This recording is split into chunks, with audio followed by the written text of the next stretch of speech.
I'll say, what's soon? What's soon? Maybe there's something in my understand. What's going on?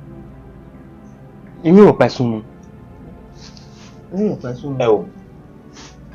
What in the bank? What's soon? One I not here to the leg binna. Erijue. What's soon? Now we know me about. How can your own godmother they make it a problem? What the leg binna? What's soon? My brother, me know me about. Me even when on me mind know me. So I'll say. Or say where? You know, soon. Wanna come and you feel maybe you're not in a safe hand. I'm your friend. What are friends for? Just tell me, I can share it with you. But soon, I know you are not happy. I know you are hungry, but I'm your friend. I'm in the right position of helping you. I'm going to help you. Go be zero na help you away. Okay, okay, never my brother. Imagine the woman and me. Okay, go drive up above me. I didn't know what we when you do me. Me we have when you do me about. I don't remember when you are. When I did a daughter me here. Okay, come woman we kone. But how can you have money now? Better go ligo ni come on ligo ni. How go ya? Oni go ligo. Oni le fejo ewu. But in the other side, I don't know one man we come. Woman kone. Me mama kone. Mama. Ebu we wa de ya. There's something on my clear. Or you will hide something you don't you move late. So I'll see. A godmother was well over care.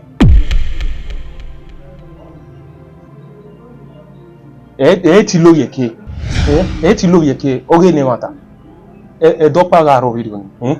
Okay, on our way give it no yasunu. On our way ni Marie hotel. One minute. Me yari hotel mana tuta mana wanyo wani.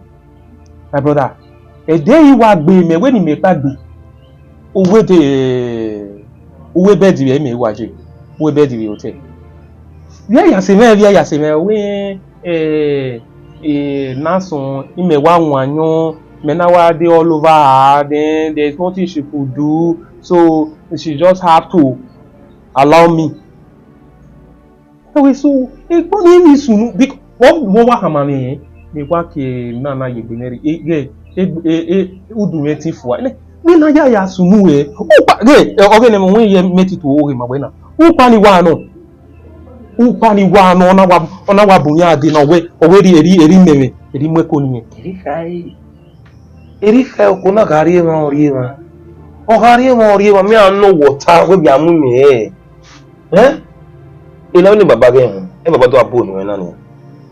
Your own godmother who wa vai we soto. Obi o kan kede. Who wa vai we soto. Na wunya wan no. O ke ma gbon we. I don't know. Ewo wa ya la ni o wa la father na. Only senior. Yata na. Okay, the ya Maria no ya me pa. They don't ya marry. Who marry you boy? Yeah. Then after that they no me bi aruna je bi amu ele o ga re ni o. Bu yata na. Ime mai kamu we. Bu yata na.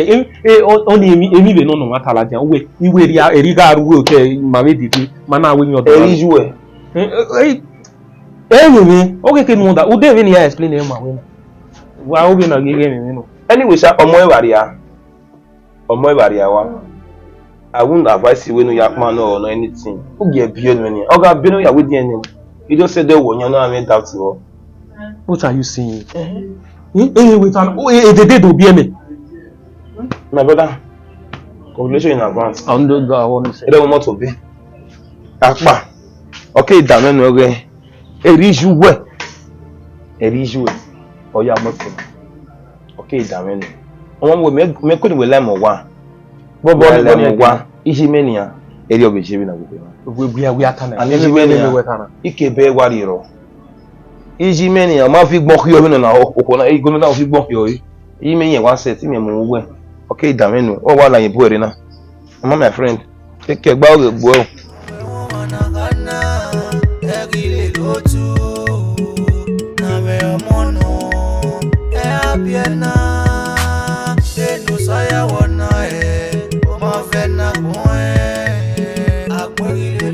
Usai.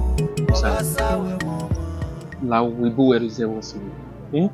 Egwive ni yago ekwa wedere. No say na we go amiri adu wewe no. Wa we mi no se we oni. Because on wa gege wa de o wa do mwe o wa do tegbe imeri oni. Agwa get the age difference ge mi ya. Get as it be. Na wo se won. Enyembo nuwe ba enyembo nyokpale enuwe. We wa hin yokpe mama lori ma gbe ku we. Me na be am no water ma be say yo me. 18. We explain ma we be no yaso. 18 yen im eri ebe na ego modami. Im me surprise the way me ya do diri very na. But anyway, Sha. I understand everything. I understand everything else. So what no. Just in no. In me aham we boy in we no we. But go actually there must be a reason. There must be a reason we honor him because we work to a guy here we done. Because we here here. Yes. You here fear come we na we at na here we here fear come here. We at na go. What did you get book we na fear come e bi go. We at but who ya know we mama we at your sister abi mommy. She's my godmother. Godmother. Yes. So boy no what's the reason now we doing all we there on. Or it's a way. Oh, I got okay, no, then you can let's go. Understand? Who was someone? Go to 1 year or the day I be more beer. Don't go there now. Why we talk about you now? Who would like you? Come on, we hate the polygamy. Only do bien on a banya. When I do we really polygamy so in it. Ma, go make kaya no any we look at. No. We say thank you for the advice. I really appreciate it. We say no may be dinner have a love yeke. Because he was confused. Very me one way. Or not see mama see me down. Mama kana, me so di go be go na mi. Now you do ariwa. Ya polo ne yekala we. Come on. Ya lovi ya fino ke mi riwa. No fe. To sunwe ni an, to sunwe. Sunwe. O ya mo ni ogun do, ai to le dai. Yo wa won ha.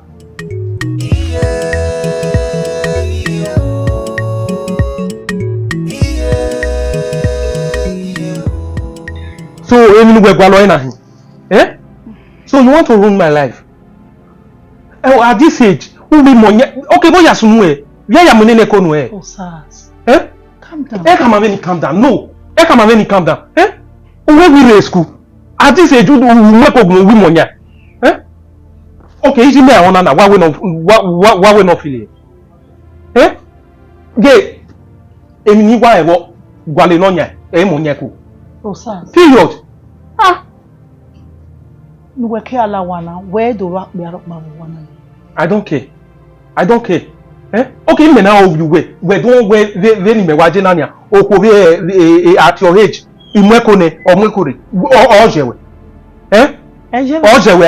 No, SARS, but the circumstances, there is nothing anybody can do. It's God. Even no salobo na hin. Mahia setia igbegbi ma bai. Eto ojeme. Where on there tell ye patience. Ye karo. If anybody where on the life even no kill wana. Oh, SARS. Even more. Yes. Even more. I don't even remember how and then me and worry. It was only once when I was just 16 years. I got pregnant. Ignorantly, now taking all kinds of drugs.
Papa, na ito miye. Ijo.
I fell out. I woke up in the hospital. And thereafter,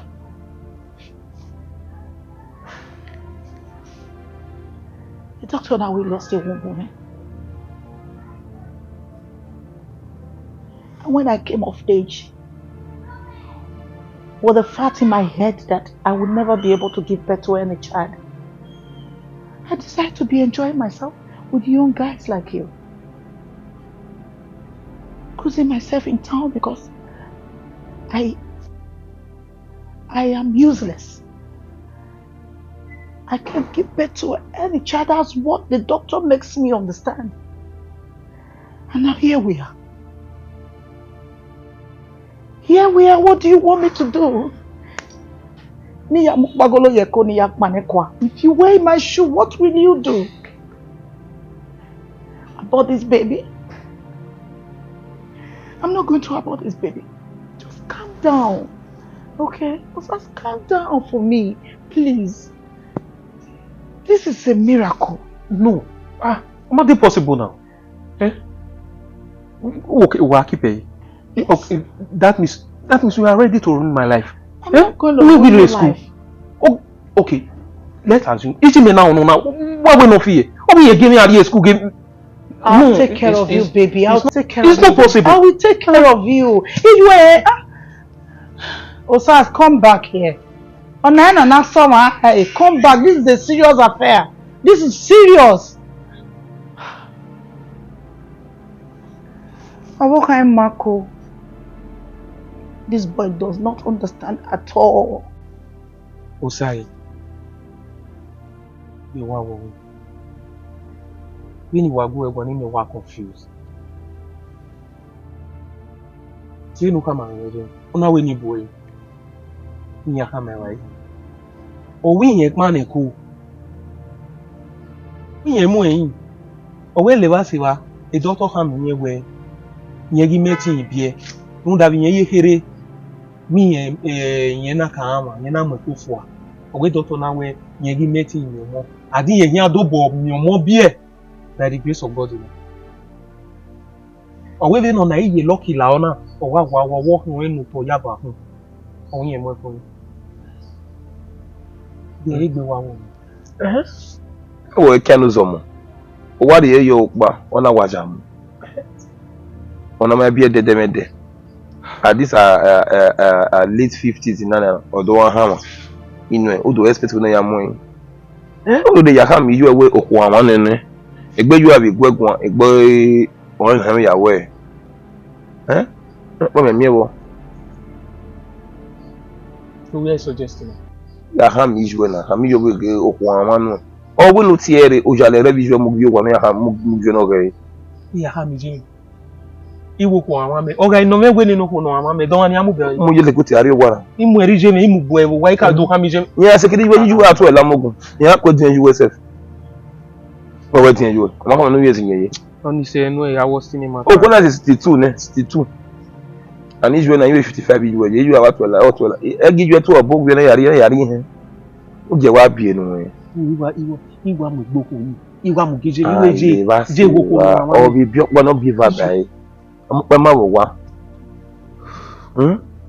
Ami ju amare no. O se la gbe ni gba wa ye gbe o fe. Ino fe se ba gbon wa ari o o si we fi ni na. Bonu enwe ohun ihu. Na he na won gbe da gbe. Ro eniyan. Se wa na toro. Wa ju he da. Ya fa mi yo ni o han ri o. Awo paju e bi mi. Bi e ba wa kan gba yo fa.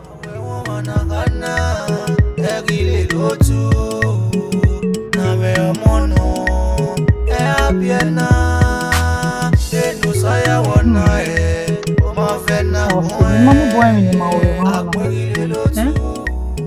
think it would have been better in Mario one Mario have ya go you know. Ni ari o wa we again. So that no make na de gbe mu yari be we. Ni lo bi ekewe. Are you scared of me? Emi no ari ya time. Ebi no ro to gbagbe ni. Wa temi gari wa. Okay, na ya na waje na this whole scenario. Okay, where we me ya guji me gwan. Ijo. Wa go one no money na. Ope afi na be a man. Be a man, ije me no so no me. That's all. Yeah. Be a man, you said. Yeah. Mo we push me. Idu ka mi je me we je. Wo fo no ama me. The man no mo me boy. You say wa hama go ko. Ma imu we boy ma mo we boy won ama me ije me must aware. Almost dey aware. Ije me must dey aware. I want to him and what wa hama we okwan no since we ti mo me boy e aro wa me. Ya bi omo so ti mo ade do to omo mo. Just imagine what thing this innocent woman. Innocent woman. But he want Aniki, we are trying. I can't go be it. Me ti mu dia o da we do ha me we. No, Aniki. No. Ijue, let me see. You know, my Ijue, let me see.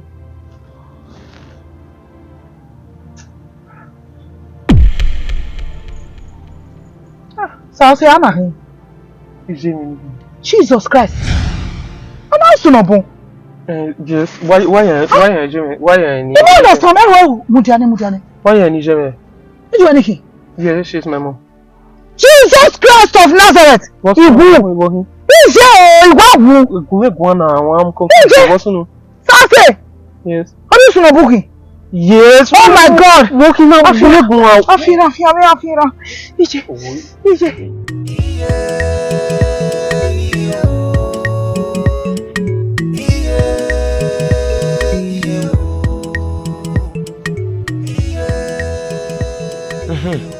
What yeah? Brother Baba. Who are you?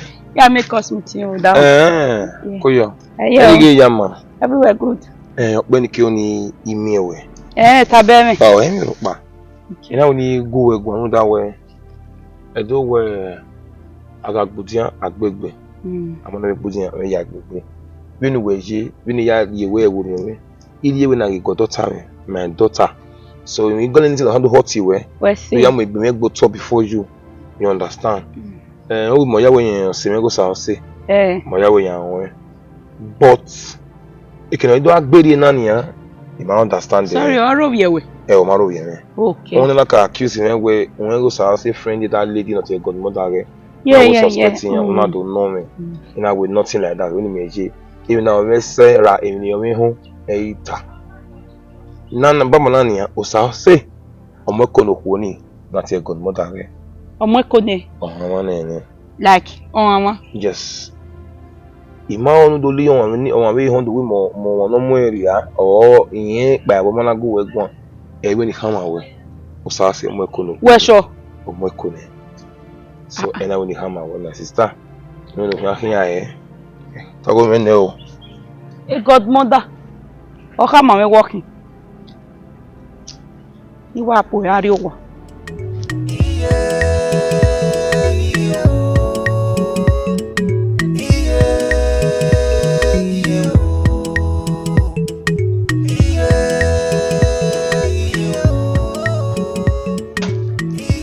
Ça fait mais. Bon, j'ai arrêté de non. Bon. Bobo ne bu. Bobo ne bu e. Oni sanwe bene.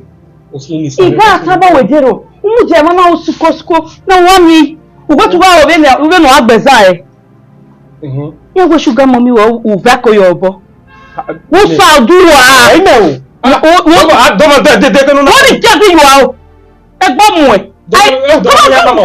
Yo no mo no ka ma we. Omo no ka mi me bo ya kan we. Omo no ka mi me bo ya kan we. We are gathered we go wa say na. Ope godmother. Omo wa ki obe. Ija. Eru wo wa be se. Iti wa ogo wana gbonle le ti an. Oge no, u ka mi nenu nunu enu. Omo no ka mi no oge no, oni no omo ni omo en no sunu. Omo ewe. Babe oni se. Ebe no, e na mi je na emi na van no ba u tota. Iga de gbe baby ni wunwe. Ina de gbo wunwe. Ge wunwe je unu ya mu susu ededonu. Ne ku na mu we. Babe emi no thinking ya. We ka tota na enu dia won. Obo wa de kan mi. Upi ni agbo e, a fi an le gawe. O susu wo.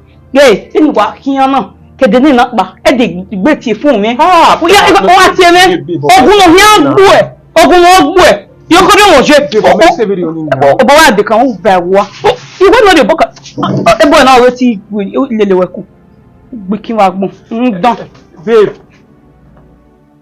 La mama no kama wo go ta. Baby mi aya do ma no. Ha. Omo pa. Babe. Babe mo bia na na. Ora wota. Ibasi egbe. Wa kyari wona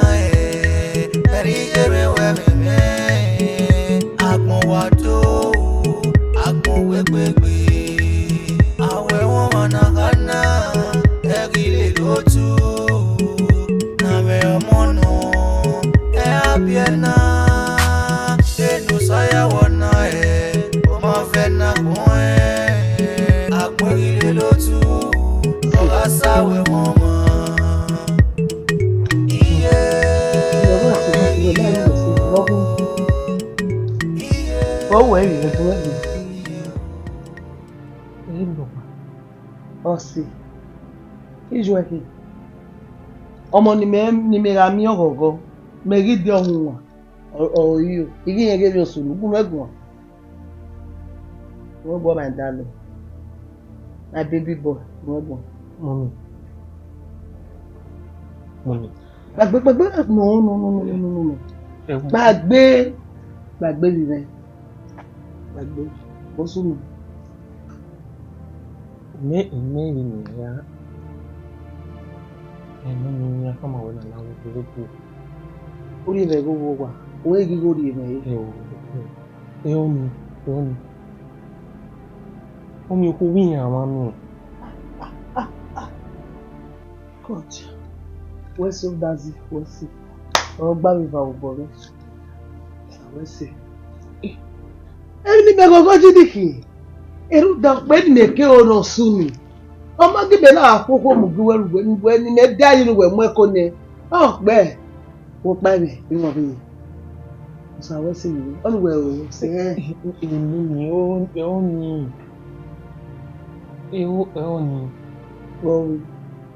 O si mi nu. Se we nu. Okay, o se we ni Yo.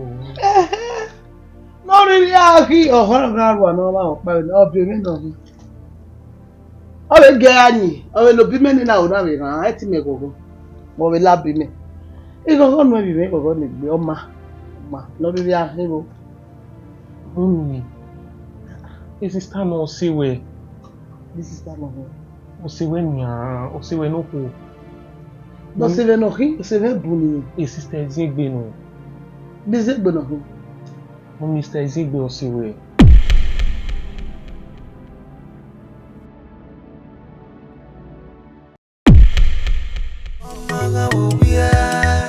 Ora wota. Ibasi egbe.